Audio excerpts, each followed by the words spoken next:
Natalie Holzer dilamar Faris tepat di hari ultah.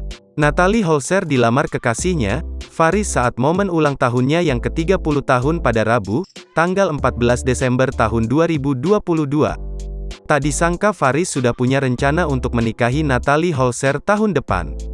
Tepat pada Rabu, tanggal 14 Desember tahun 2022, kemarin, Natalie Holzer resmi merayakan ulang tahun yang ke-30.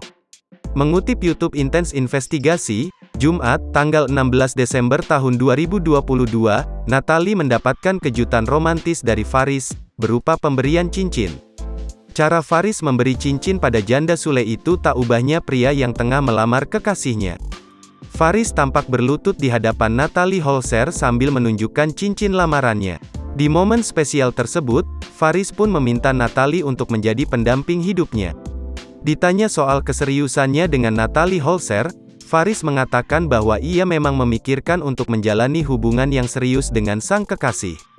Insya Allah pasti arahnya ke sana, kita kan balikan masa nggak ada serius ngapain, kata Faris.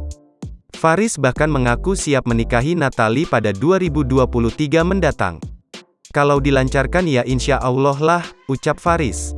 Sementara itu, Natalie Holzer mengatakan bahwa dirinya sudah mengenal sang kekasih, begitu juga dengan Faris sudah mengenal keluarganya.